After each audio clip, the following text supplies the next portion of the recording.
recognize the gentlewoman from Vermont. Thank you, Mr. Chair. Before I begin my line of questioning, I just want to make note of something. Our Republican colleagues have touched a few times today on the words of a third-party auditor who was deposed as part of the Twitter lawsuit. And I think it's really important to point out, for the sake of transparency, that this deposition was filed last night, and here we are talking about it today.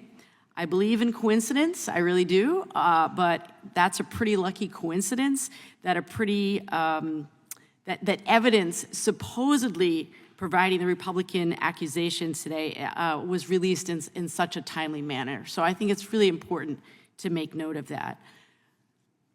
Chair Khan, thank you so much for being here. Thank you for being here to the bitter end. I really appreciate your testimony this morning.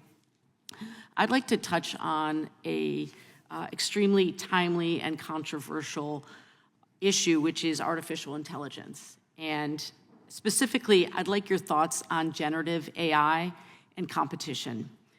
It's tough to imagine online platforms gaining even more power, but it seems that big tech firms who control their own AI systems and access to cloud data are in a position to do just that. And I find that alarming, as do many of my constituents back in Vermont. So what I'd like to ask you is, how could AI technology lead to an even more consolidated internet landscape with even fewer choices for consumers?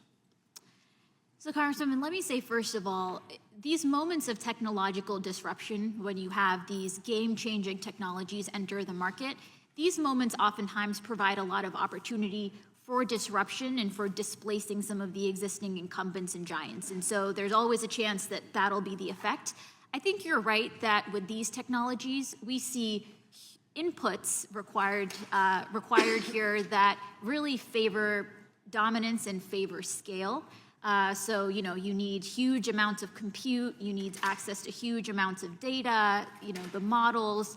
Our staff recently published a blog post laying out what some of these competition concerns could be. But I think you're absolutely right that we all need to be very vigilant to make sure that this potentially transformative technology is not further consolidating market power in ways that could really harm competition. And how would a firm use AI and cloud access to illegally expand their market power? What would that look like?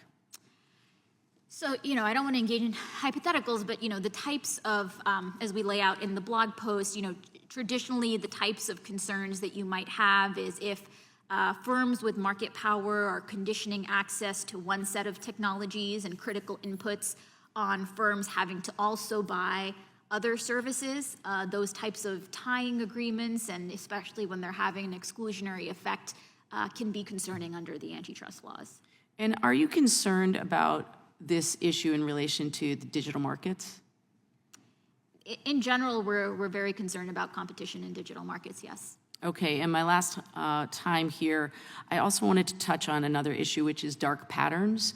Amazon Prime has reached a point where it's practically impossible to avoid.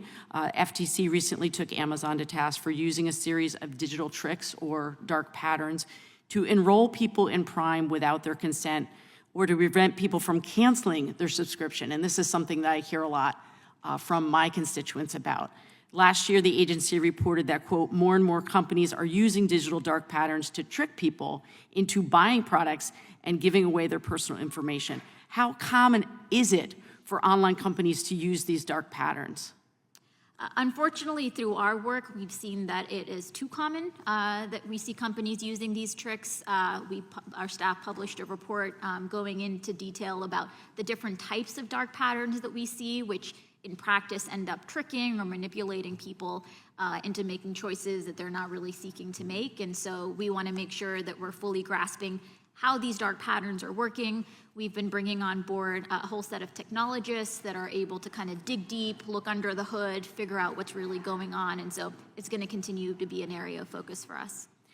And something that you said there really struck me. It is essentially about taking away people's choice. When you're not transparent about the ways in which consumers are being entrapped into signing up for something or not being able to cancel something, that is taking away their ability to vote with their dollars, essentially, which is something we've heard about in this hearing today. What effect does this then have on competition and privacy and innovation, just briefly?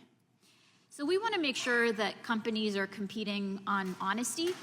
We don't want honest businesses to lose out to firms that are engaging in dark patterns and these types of, deceptive practices. So there's a consumer protection dimension to it, but as you noted, there's also a competition dimension. I really appreciate that. Thank you. I yield back. Thank you. I recognize the gentleman from